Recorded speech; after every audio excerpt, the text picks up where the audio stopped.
Da-da-da-da-da-da. I am your singing telegram. You know, the one thing that kind of catches or like trips the, you know, the ripcord in my mind is I look at some of these people you've worked with, especially when your career was just starting out. And these were some established big guns that trusted you to deliver their movie. I mean, like, the collective movie, but who are you talking about? Well, I'm looking at, like, I'm thinking Clue and like these guys like the Tim Currys. Well, Clue, that was interesting because it was my first movie. It wasn't their movie, it was my movie. I mean, very much my movie. I'd written it and was directing it, and nobody else could figure out really how the plot worked. I didn't know most of those actors. I'd until that moment, I'd always lived in England.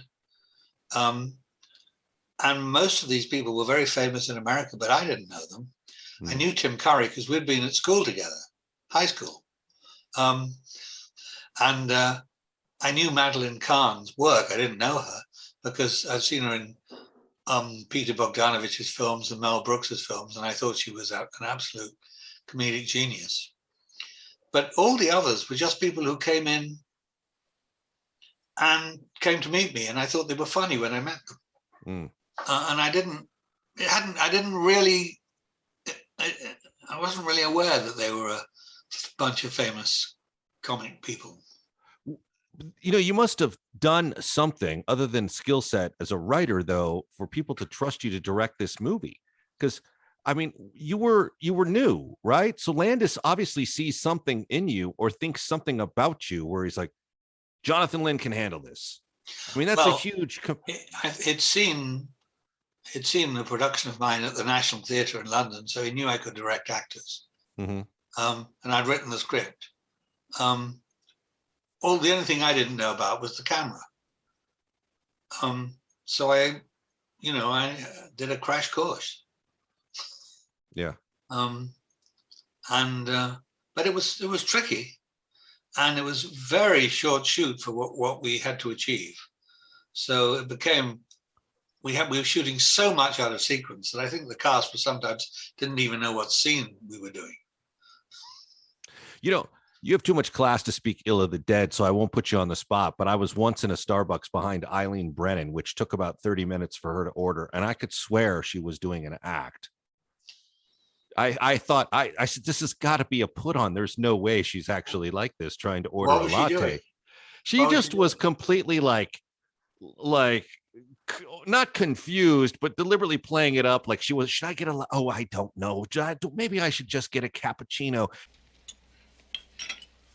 Well, someone's got to break the ice, and it might as well be me. I mean, I'm used to being a hostess. It's part of my husband's work, and it's always difficult when a group of new friends meet together for the first time to get acquainted. So I'm perfectly prepared to start the ball rolling. I mean, I have absolutely no idea what we're doing here, or what I'm doing here, or what this place is about, but I am determined to enjoy myself, and I'm very intrigued, and oh my, this soup's delicious, isn't it?